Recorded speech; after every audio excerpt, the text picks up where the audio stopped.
Okay, hey guys, I hope everyone is doing well. This is Rudy. Hey, wow, this is going to be a difficult video for me to make. I've got some friends who love Ron Paul. Man, they campaign for him.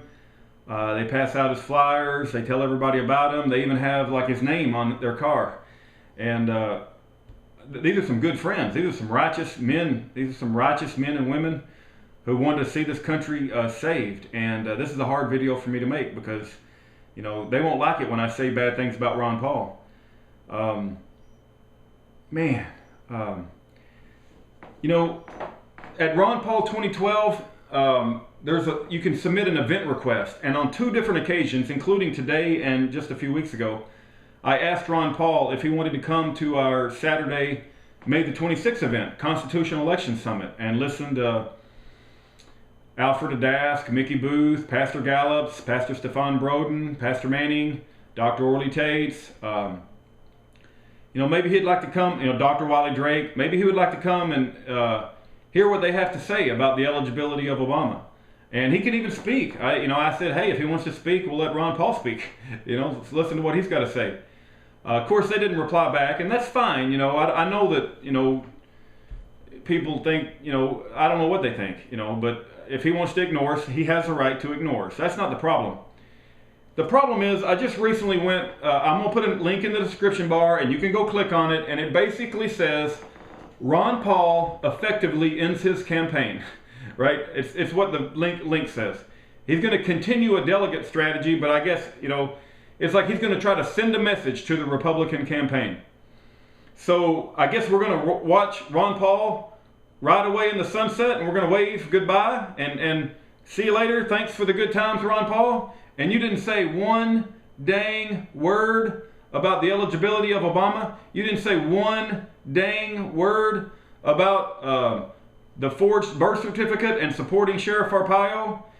You call yourself a defender of the Constitution. Article 2, Section 1 says that our president must be natural born. In the most plain English I can possibly muster, Obama's father was Kenyan. Obama has dual loyalties. Obama is not a natural born citizen. And you can't come out and say one word about it. Man, I am severely and sorely disappointed in Ron Paul. I hate to say that. I know I got some friends that love Ron Paul, and I hope I get to keep my good friends because I have a lot of respect for them. But I went through this in 2008. Man, I was Ron Paul's biggest fan in 2008. And I watched, you know, them. I know the media craps all over Ron Paul. I know they try to silence him. I know the mainstream establishment does not want Ron Paul, but he needed to be a fighter. Is he just going to ride away? He could have loaned his support to Sheriff Arpaio. He could have blown this eligibility thing wide open. He could have won the election, I believe. I believe he'd come out strong and played his cards, and he still can do it. All he's got to do is become enlightened on the issue and say, Obama's not eligible. I'm going to put my hat in the ring on that. And the American people, I believe, would just get behind him more than you can imagine. And I believe that he would become the hero that we want him to be and that we need him to be, right? But is he just going to ride away? I'm going to put the link in the information bar. Go click on it. And it says he's effectively ending his campaign. It's like, we'll just wave to him as he rides off in the sunset and goes and lives his golden years. And thanks for the service to our country. But you can't have one little press conference. You can't say one positive thing about Sheriff Arpaio. I mean, it's so obvious that Obama is ineligible on many different perspectives. His father was Kenyan. He's not natural born. His birth certificate is an obvious forgery. You know, you didn't say anything in support of Terry Lakin. You can't come out and support Pastor Manning, who's a black preacher in Harlem, so nobody can call you racist. You could stand shoulder to shoulder with Pastor Manning, and y'all could say the truth together if you were afraid somebody was going to call you racist. I don't understand, Ron Paul. I don't have a clue why you won't come out on this issue. And all of the people that I've spoken to say, well, it's a toxic issue, and he won't touch it. He ain't going to win anyway. He's effectively ending his campaign. He can't say the truth on his way out the door. He's going to go sit in the corner with Donald Trump and watch Sheriff Arpaio go fall on his sword? Watch Pastor James David Manning come out here every single day and shout the truth every single day? Watch Dr. Orly Tates raise more and more court cases, spend their own financial money over and over again? He's going to watch Jerome Corsi out here, writing more books and trying to promote the issue, and Joseph Farah, and they're not going to say one thing in support of these patriots? They're just, him and Donald Trump are going to sit in the corner and be silent, and we're just going to wave to him and say thanks? I ain't waving to him and saying thanks. I'm saying, Ron Paul, get your butt back in the arena. Show some support for Sheriff Arpaio. Show some support for Pastor James David Manning. Show some support for Terry Lakin, Jerome Corsi, Joseph Farah, Commander Kirchner, Walter Fitzpatrick, Dr. Orly Tates, Phil Berg. Get back in here and be the leader that we need. Are you kidding me? You're going to end your campaign just like you did in 2008 and say, well, we tried. We brought some issues. We tried to tell them to end the Fed. This isn't what...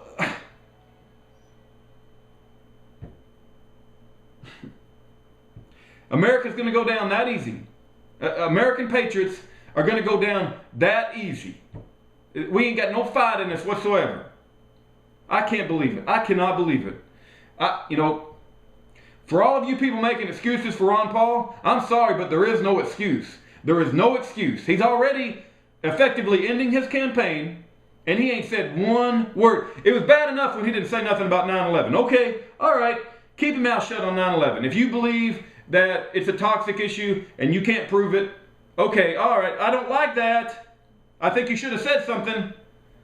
But this particular issue, the eligibility of Obama, is supposed to be your issue. You're supposed to be the constitutional candidate. Article 2, Section 1, natural born citizen, and you ain't saying anything? You're going to leave the arena? You're going to walk out? All the gladiators? You're going to leave us with a Mormon and a Muslim. You're going to leave us with a Mormon and a Muslim, and you're going to walk out of the arena, and you ain't even going to get into the eligibility fight? I believe you could not only save your campaign, but save all of America. You're going to leave us with a Mormon and a Muslim and say, I tried. We did a good job. We raised the level of awareness about the... You can raise the level of awareness of the Satan. That don't mean you beat him. I know Satan's getting us now. I sure am familiar with all the different ways Satan is kicking my butt. Well, that don't do us any good. I don't understand. It's incomprehensible to me how Ron Paul could walk off the battlefield and not say anything about the eligibility. I don't understand. I cannot begin. There comes a time when you don't listen to your advisors. There comes a time when you go with what's in your heart. There comes a time when you lay it all on the line because you love this country and you love the people in it and you love freedom like you say you do in all your speeches. And you talk about the eligibility of Obama and you don't brush it underneath the rug and let him or some dang Mormon take over this country. I feel like I'm in the Twilight Zone. Somebody call that man up and tell him he needs to get back in this arena and he needs to get back in this fight and not leave. I don't mind the fact he ain't winning. Okay, that's up to God, right? I don't care that but he just don't give up. The worst sin, in my opinion, is not trying. You got to try, Ron Paul. You cannot walk away from this issue because you think it's toxic. Somebody's going to call you racist. They already call you racist. They already do that. Just talk about the eligibility issue before you leave us. Can you at least contribute something to the eligibility cause? It doesn't make any sense whatsoever. Ugh. If somebody sees this video and has Ron Paul's ear, would you go pull his coat to this? I've tried to call his office. I've submitted event requests. I've sent him emails. Oh, my God.